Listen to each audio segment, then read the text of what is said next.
Back in 2009, Anita Sarkeesian started making videos applying basic feminist analysis to her favorite things, like video games, and posting them to her website, Feminist Frequency.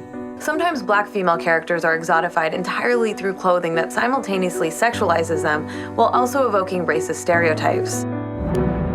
She found herself subjected to a relentless and coordinated campaign of harassment, threats, and doxxing, including this video game where they beat her face into a pulp. I'm Amanda Knox, and I too have been subjected to harassment and death threats. The character assassination that put me in prison is now perpetuated by trolls who call me a whore on the internet, who demand that I just disappear. That's why I'm here in San Francisco to speak with Anita. We've both survived attacks on our gender and sexuality, but we also continue to grapple with the question, what is the cost of having a voice?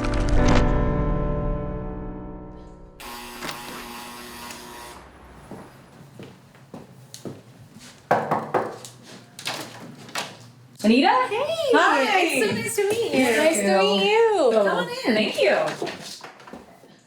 This is my apartment. Oh, This is my little cat. Hi. Do you want to be interviewed too? She certainly does. Okay, so how did you get into pop culture, video games? Where did that come from? Well, so I started playing video games when I was like 5. I would go to my neighbors and play the NES. Games have always kind of been around. And then, TV's always been a big part of my life, right? Like I would spend summers in our basement just watching TV instead of being outside playing like a normal child. Fast forward to college, and I got plugged in with folks who taught me about feminism, and that's where Feminist Frequency started. I tacked fabric up on my wall, and I borrowed some equipment, and I just started talking about some that I was watching. This list would not be complete without Natalie Portman. Her young and bubbly childlike character in Garden State just might be the quintessential manic pixie dream girl. With her growing fan base, Anita wanted to use her new platform to talk about something that always bothered her, the portrayal of women in video games. Take me and crush me with your love. I launched a Kickstarter for Tropes versus Women in Video Games.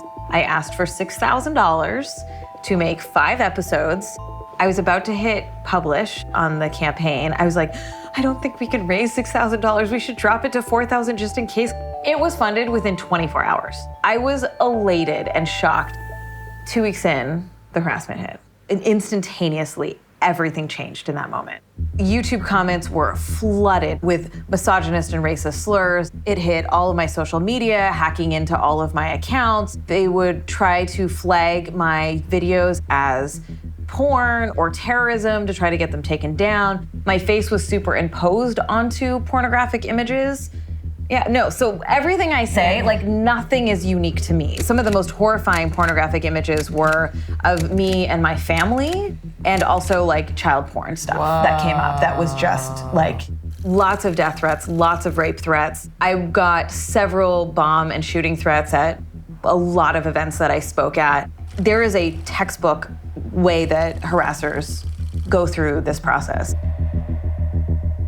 It's unacceptable to ask us to lose our humanity in order to do our work or to just survive or just be plugged in online. Yeah, just to exist on the internet, it's just that's what you get. Elizabeth is an example of a female sidekick who is reduced to a tool. 2 years after Anita's harassment began, the treatment of women in gaming finally broke into the public consciousness with the hashtag Gamergate. For 2 months now, Anita Sarkeesian's name has been splashed across the headlines as a central figure in what's been described as a war on women in the video game industry, something the media has come to refer to as Gamergate. Gamergate. You might have heard that term. It's the story that has produced threats of mass shootings, forced a woman to move from her home recently after rape threats, and made front-page headlines around the country in recent days. It's an online battle of the sexes over how gamers are portrayed and the sometimes violent reaction to women who speak out. Gamergate started because the ex-boyfriend of developer Zoe Quinn basically saw what happened to me and other women in the games industry and created a situation to create that kind of attack on her. So he wrote this screed on WordPress and posted it all over 4chan saying that she had slept with all of these people to get positive reviews of her game. This started a torrential harassment campaign against her. So first of all, her game was free and there's no review. So it should have ended there. Right. But it didn't. And it just spiraled.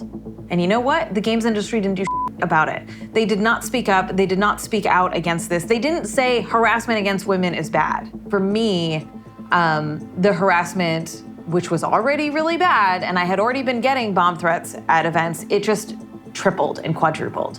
I couldn't do anything but just try to deal with the harassment. What is it about you and feminist criticism in general that people find so threatening? So being a woman, being visible and getting any kind of attention, and adding that to video games where they feel like this is like the last bastion of masculinity or some other puke-worthy thing. Like they literally used the language of video games to talk about how they were harassing me. I was the final boss that needed to be taken down, and they were like fighting this war and all this. When you've been playing games your entire life, and those games have been marketed to you, and they tell you that you are the king of the world, and you are the only one that can save the day, and that women are here for your sexual pleasure, it's a recipe for disaster. At some point, after years of this, I was like, I can't keep living like this. Despite the avalanche of hate she received, Anita persevered and kept on making videos. We can think of the Super Mario franchise as a grand game being played between Mario and Bowser, and Princess Peach's role is essentially that of the ball. I got really lucky that I was able to turn Feminist Frequency into a full-time job and have staff, and that they could handle social media. Taking time away from it made such a massive difference. When there's a huge harassment wave that happens, it hurts more now, which is also good because it means I feel more now. Yes. Like, oh, maybe I am healing and getting better. I actually have the same exact thing. Like in the prison, in the thick of it, like I retreated into this like tiny little kernel of a person inside of myself where I felt like no one could touch me and hurt me, and it was like the last part of me that I had left. And like I got numb. And one of the things that people like, you know, complained about me when I got home was, look how cold she looks, look how like unemotional. And I was so emotional, like I had numbed myself. Of course. And so when stuff hurts now, I'm like, oh God, I'm still healthy. It's survival. Like it's what we do to survive. The Tropes vs. Women video game series, I was so cold. I was like deadpan, I didn't make jokes. Everything used to be so scripted, and I'm getting to a point where I'm like, like, what else are you gonna do to me? I've been through it. Like, I am still going through it, and I'm choosing to be a human again, and I'm choosing to live again. So you misconstrue a joke that I made? Whatever. Right. It's not the end of the world. Oh, that was freaky. That was freaky. All right, high five. Get you. So push those two buttons in the back. These two? Yeah.